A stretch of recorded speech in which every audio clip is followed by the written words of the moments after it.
Aquaman 2 is now in theaters. Is it any good? Let's find out right now. I'm gonna kill Aquaman and destroy everything he holds dear.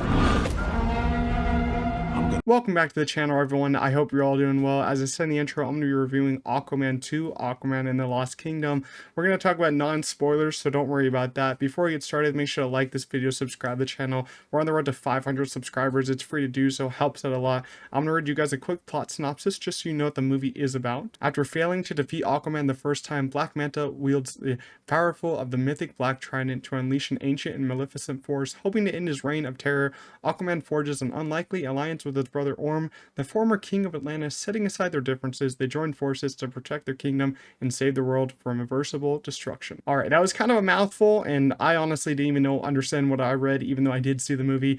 I just got it. This movie isn't it. I'm sorry, this movie just didn't work for me at all. It's the end of the DCEU. This is the last movie in the whole DCEU franchise that we've learned to love, we've learned to hate, and we've just learned to forget at this point. You know, you've had so many movies, just half of them don't land, half of them are great. It's such an interesting universe to look back on now after this is done, and it's kind of funny and kind of fitting that it ends with the crash and burn type of movie, because it's just ridiculous how, you know, this franchise never ended up working because they tried to copy Marvel. They tried to go on their own path, but it just never ended up working for them. You know, they have some great movies. You know, the Suicide Squad, James Gunn. I do like Batman v Superman, the Ultimate Edition. The first Wonder Woman's great. First Aquaman's pretty good, and some other good ones that I'm forgetting, but they have a lot of stinkers too. We're not going to get into that because we're already talking about a stinker in a way. And James Gunn, we got to talk about James Gunn because he's bringing the new DC universe into shape. You know, he's going to try to save it, and I pray to God that he does save DC, because I just want these characters to be in good movies, and I want these characters to not be a big joke anymore.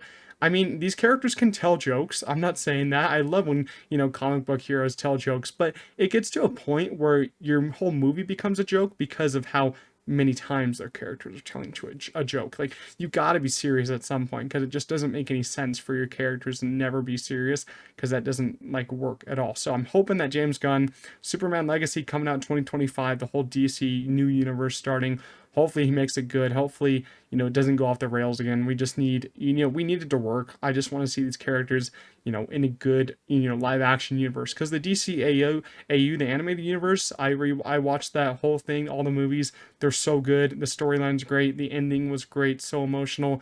Then you go to the live action universe, and it's just utter shit. I'm not gonna lie. But Jason Momoa, he's back as Aquaman after so long. Like, when did the first one come out? Like 2018, 2017? It's been like 5 years, 6 years. I don't know why they take so long for sequels. And it's the last movie in the DCEU. It just doesn't make any sense why anyone would want to go see it. I only saw it because I got to review it, but honestly, you don't have to go see this movie. There's no point to see it because it doesn't lead to anything. I liked Jason Momoa in the first Aquaman, and I liked him in the Justice League movie, but him in here just didn't work for me. I thought that his character, I mean, it's not just Momoa's acting, it's just the writing for his character was just like joke every second. I mean, I get you're a dad, man, but you don't have to be joking all the freaking time, man. Your character has to be serious. You're trying to save the ocean, trying to, you know, stop Black Manta. Why you gotta joke all the time? I really like Jason Momoa as a villain in Fast X, and I hope he does get to play more serious and villainous roles after this, because I'm just tired of seeing him in these kind of joke roles. It just doesn't work for me. I feel like his character just didn't work for me. I liked Aquaman in the first one, liked him in the Justice League, but yeah, him here didn't work. And Yahya Abdul-Mateen II is back as Black Manta. I was most excited to see him in this movie. That's mostly the reason I wanted to go see it and bought a ticket, was to see him. But oh my God, he was done so dirty in this. Every time he was on screen, he's got his ass beat.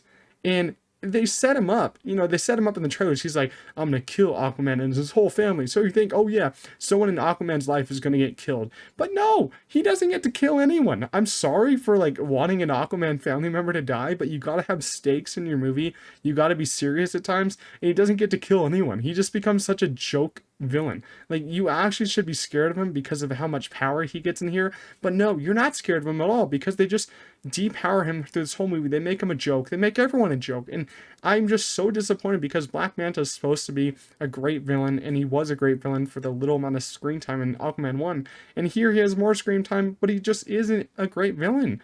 they wrote him off so badly, and he never got to kill anyone. Justice for Black Manta, please.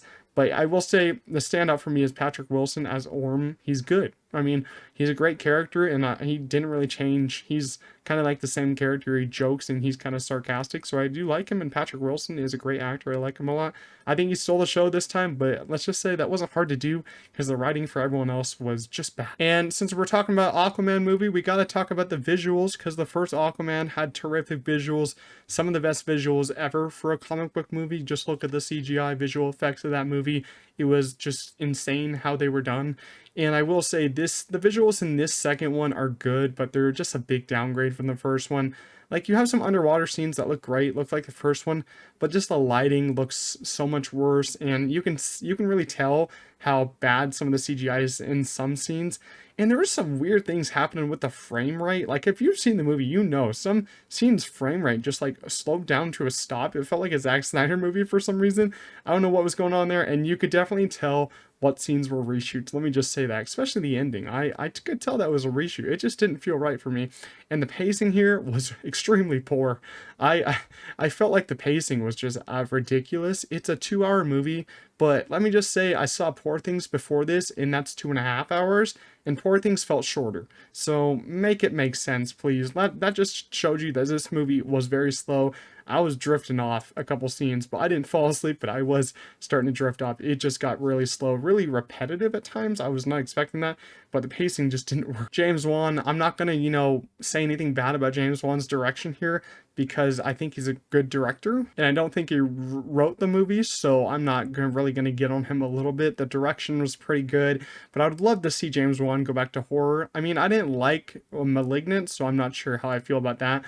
But the first Conjuring is special, Insidious is very special, so I'd like to just see him go back to horror. And I heard that he had a terrible time on set making this, so I kind of do feel bad for him.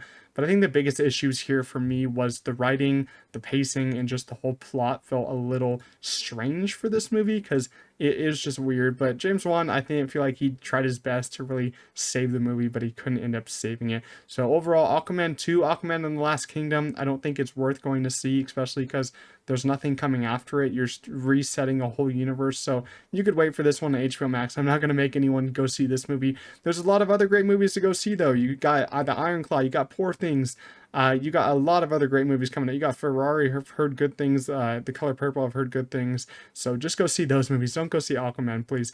But yeah, Aquaman 2, it just didn't live up to the hype, even though there was no hype. They did Black Manta dirty, so I'm just a little angry about that. I'll give Aquaman 2 a 5 out of 10. I'll leave it right in the middle there because, there's some good scenes, but it just felt like a joke for all these characters. But let me know down in the comments, did you guys watch Aquaman and the Last Kingdom? If you did, let me know. Did you like it? Did you hate it? Did you like my review? Did you hate the review? It's okay if you hated it, but make sure you leave a like on this video, subscribe to the channel, and I'll see you guys in the next one. Peace out.